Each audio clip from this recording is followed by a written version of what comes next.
Chapter 1. Takedowns, takedown defense, and movement. All fights start standing. The best way to avoid being taken to the ground is to avoid a fight altogether. Proper communication and other non-violent, non-aggressive steps should first be taken to avoid a fight whenever possible.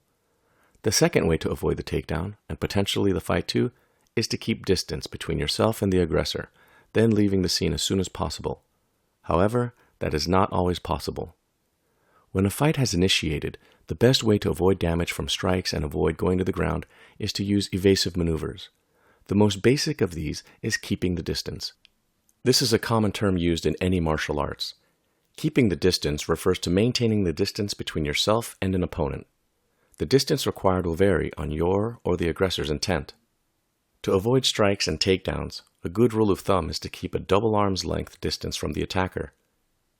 This means if you are standing in stance and extended your front arm straight out and the aggressor did the same, you would not touch hands.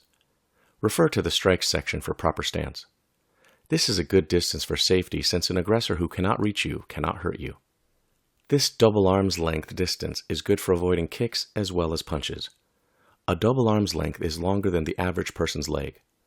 A person at the distance will not be able to hit you without first closing the distance. This applies to takedowns as well. From a double arm's length distance, a person will need to close the distance to perform a takedown. The further the attacker is from the defender, the longer it will take the attacker to close the distance and achieve the takedown. This increased time will allow the defender to see the attacker attempting the takedown and allow the defender to use a takedown defense or counter. Whenever possible, keep the distance. If the aggressor moves toward you, you step back. If you cannot step back, then circle out. This type of movement is part of basic footwork taught in stand-up striking forms of combat such as boxing or kickboxing. What is a takedown? A takedown is a move that an attacker will use to get the defender to the ground. Takedown defense refers to a move that the defender uses to stop the attacker from taking them to the ground. When a counter is applied to an attacker attempting a takedown, the defender is using an attacking move to counter the takedown. In the following section, you will be the defender and the other person will be the attacker. Double leg takedown, tackle, defense, and counters. One of the most basic takedowns is also one that is most likely to be employed in the streets. It is the double leg takedown, or tackle. The double leg takedown is a wrestling move that relies on the attacker bending at the knees while moving toward the defender, grabbing behind the knees, and pushing forward with the shoulder and head pressed into the stomach or waist area of the defender. The tackle is basically the same thing, except the attacker generally grips the defender around the waist. This is more common in the street by an unskilled opponent. There are defenses and counters to both moves. The defenses and counters outlined in the following section will refer directly to the double leg takedown, but are equally applicable to a tackle. The following series of pictures will outline the double leg takedown and tackle. Double leg takedown. Figure 1. This is the start position for the double leg takedown. The attacker and the defender are face to face. While the body positions and stances may vary slightly from situation to situation, the double leg will always be achieved from a frontal attack. Figure 2. The attacker will move in on the defender. The attacker will lower himself or herself, also known as changing levels. The attacker will put himself or herself at about waist height, grab behind the defender's knees, and place their shoulder in the defender's stomach. Figure 3. This is a rear shot of the same position. Notice the hand placement of the attacker's hands behind the defender's legs and the placement of the attacker's shoulders in the defender's stomach. Figure 4. From this position, the attacker will drive forward into the defender's stomach while pulling the knees of the defender into the attacker. This will drive the defender's body backwards while making them unable to balance. Figure 5. The attacker pushes forward. Figure 6. The attacker has successfully taken down the defender. Tackle. Figure 7. The start position for the tackle. Figure 8. For the tackle, the attacker is a bit higher on the defender's body. The attacker gets a hold on the defender at about waist height. Figure 9. The rear view of the same position. Figure 10. From this position, the attacker drives forward, relying on the momentum alone to force the defender to lose balance and fall to the ground. Figure 11. The attacker drives forward. Figure 12. The attacker has successfully taken the defender down. The double leg takedown and tackle have multiple defenses and counters. Only a few will be covered here. The first is the head push and pivot. The following series of images will outline it. Push and pivot defense. Figure 13. This is the beginning position for the head push and pivot. Figure 14. In this picture, the attacker moves in for the takedown. The defender extends her hand toward the attacker's head. Figure 15. As the attacker moves forward, the defender pushes away on the attacker's head and pivots to the side of the defending arm. Figure 16. The defender is out of the way of the attacker's line of motion. From here, the defender can step away, throw a punch to the attacker's head, or throw another strike at the attacker. Figure 17. This is the opposite side view of the finishing position. From here, you can see how easy it would be to step away or throw a strike, especially with the defender's rear hand. The head push is one of my favorite defensive moves to a rushing opponent. It can be used from multiple angles and heights. The above is the first example, but it can be used for someone who is going for a head grab. In this case, instead of pushing the head, I push the face, but the idea is the same. I still push the person's head or face away and pivot away from them. The head or face push is useful from so many positions. On the ground, a person can create space using the head or face push. The same is true for the clinch. Therefore, as you are practicing these moves and committing them to memory, stop from time to time and think about how these moves and others can be utilized from different positions. A move is only a bad idea if it does not work. If it works, go for it. The next double leg defense is the shoulder stop. It can be done with the palms, shoulder palm stop, or with the forearms, forearm shoulder stop. The next series of images will outline both. Palm shoulder stop. Figure 18. This is the start position for the palm shoulder stop. Figure 19. The attacker moves in. As he does, the defender steps 1 foot back and extends the arm towards the attacker. Figure 20. The defender has put her palms on the attacker to stop the defender's forward motion. It is important to put the rear leg and arms out far enough to apply the same amount of pressure or more as the attacker. The defender in this image uses this stance, but others may want to put the rear leg further back and extend the arms more. It is a personal preference, but it should allow the defender, you, to comfortably balance and apply enough counter pressure to stop the attacker's forward movement. Figure 21. In this image, you can see that the attacker cannot get a firm grasp on the defender's body or legs. This is the point. The defender can widen this gap by stepping further back with the leg and extending the arms more. Forearm shoulder stop. Figure 22. This is the start position for the forearm stop. Figure 23. The attacker moves forward in the same manner as the palm shoulder stop. This time, the defender uses her forearms to stop the forward movement. All the same dynamic principles apply here. The only real difference in this move is the use of the forearms and the fact that it is better for a closer opponent or an opponent who moves in at a higher shoulder level. The elbow stop is one of my favorite defenses for a rushing opponent. I do a one-armed variation most of the time. The way I do this is by using just my forward arm to shoulder stop the opponent. My free hand does not just hang around though. I can do a few things with my free hand. I can work for an underhook on the opponent's arm with the free hand, look for an attack, or push the opponent's head toward the ground. Pushing the head toward the ground can cause the attacker to become off balance and fall. The head push alone could be enough, but when combined with the attacker's forward momentum, this can be done even more easily when properly applied. Attacks, such as a number of chokes or strikes, can be set up from here as well. Finally, the underhook can be used to give me control over the person's body that I can use for a number of purposes. The final defense to the double leg takedown is the guillotine choke, a popular Jiu Jitsu move that has moved over to MMA. It is a bit harder to pull off, which is why the guillotine choke is listed last. It is similar to the previous two defenses with one exception. Instead of shoulder stopping the attacker, the defender slips one arm around the attacker's neck to sink in a choke. While this is a defense, it can commonly be referred to as a counter, which is the more appropriate term. This choke can be used to counter from a standing position, standing guillotine choke, and as the attacker completes the takedown, standard guillotine choke. Note, the guillotine can be applied from other positions as well, but we will not be outlining those here. The following photos will outline both the standing guillotine choke and standard guillotine choke. Guillotine choke counter. Figure 24. This is the start position for the standing guillotine choke. As was mentioned, the guillotine choke is applied as a counterattacker in this situation. Figure 25. The attacker moves in for the takedown. At this point, the defender can do a few things. First, she can stand right in front and attempt to catch the attacker's head for the move. Second, she can step to the side to allow the attacker's head to line up for the move. Third, the defender can push the attacker's head to the side as he moves forward in order to move the head in line for the move.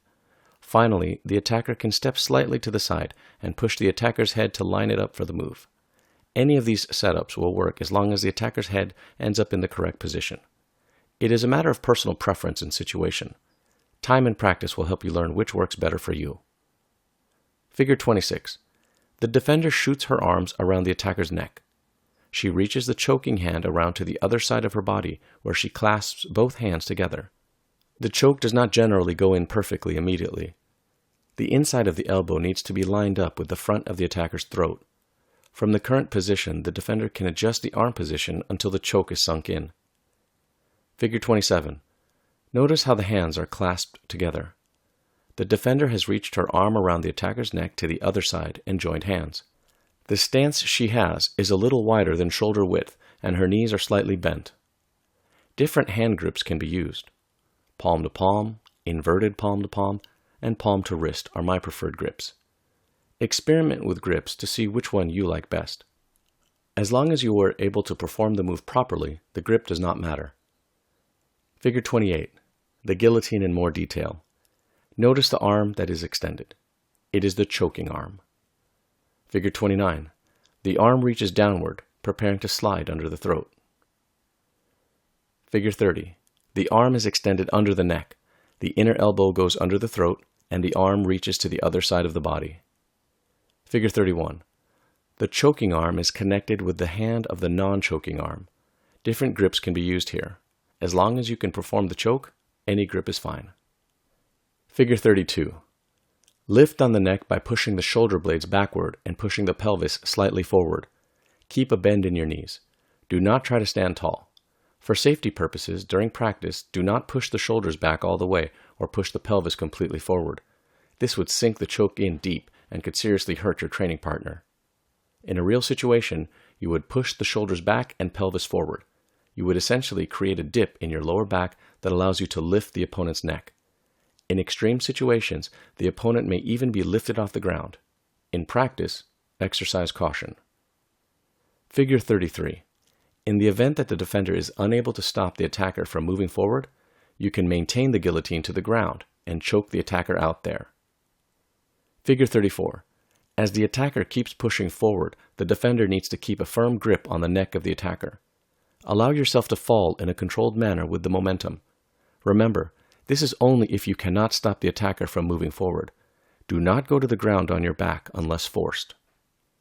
Figure 35. As the defender falls to the ground, she wraps her legs around the attacker to establish guard. Notice how she keeps her head high.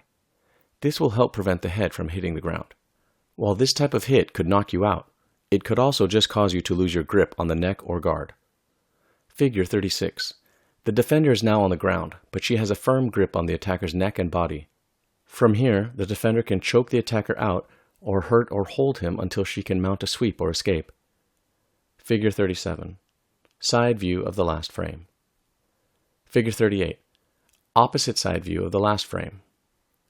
The body fold takedown, ankle trip takedown, defense and counters. The next two takedowns are accomplished once the attacker has control of the defender's waist. This position is also known as a body clinch. They are the two more common takedowns seen in the streets. The first is the body fold takedown, and the second is the ankle trip takedown. The next series of pictures will outline these. Body fold takedown. Figure 39. This is the start position for the body fold takedown. Figure 40. The attacker achieves the body clinch. Figure 41.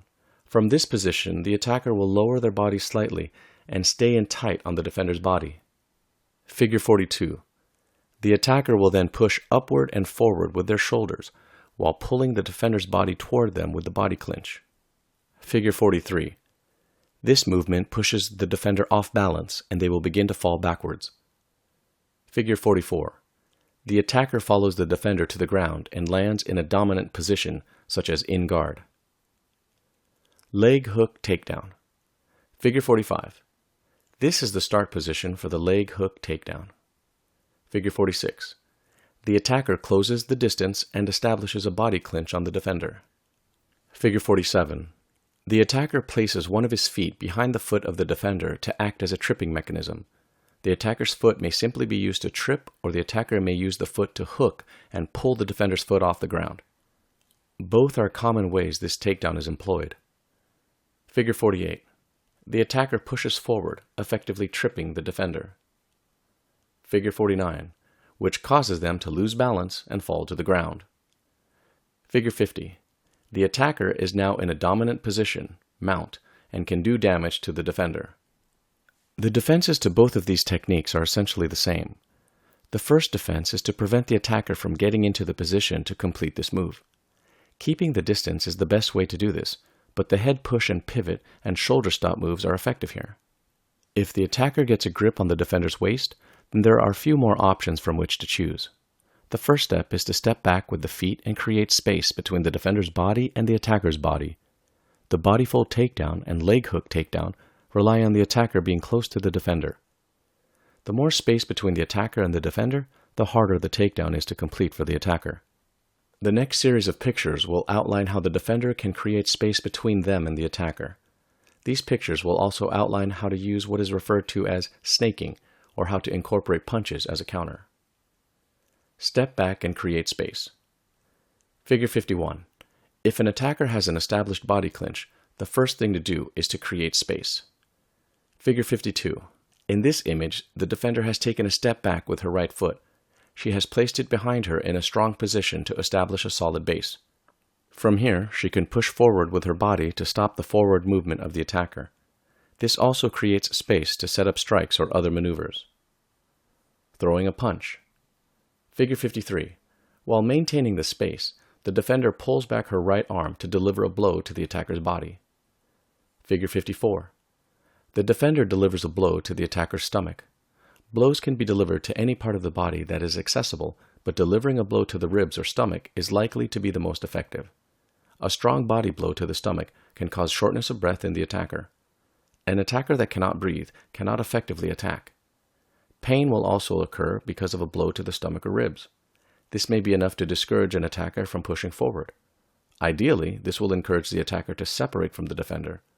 At the very least, it will stall the attacker and allow the defender to move into an attack such as more punches, the guillotine, or snake arm defense. Snake arms. Figure 55.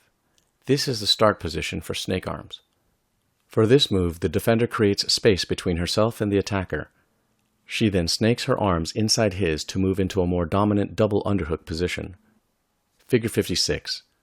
The defender takes her hand and moves it toward the inside of the attacker's arm. The intent is to shoot the arm inside of the attacker's grip. Figure 57. The defender has moved her hand inside and through the attacker's grip. Figure 58. The defender has now achieved what is known as an underhook with the snaking arm. Having the arm under the attacker's armpit is a stronger position than having arms over the attacker's shoulder. Figure 59. Now the defender wants to achieve an underhook on the opposite side. Figure 60. Same as with the opposite side, the defender works her arms through the attacker's grip. Figure 61. She underhooks the attacker's body on this side. She now has double underhooks. Figure 62. There are a number of techniques possible from this position.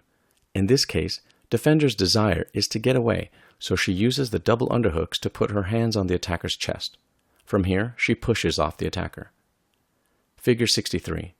The defender has pushed herself off the attacker and stepped away. Figure 64. The defender moves into her striking stance. In this section, you have learned 1. What a takedown is, 2. How to perform a takedown, 3. How to defend against a takedown, 4. How to counter a takedown. You are ready to learn techniques for standing in guard.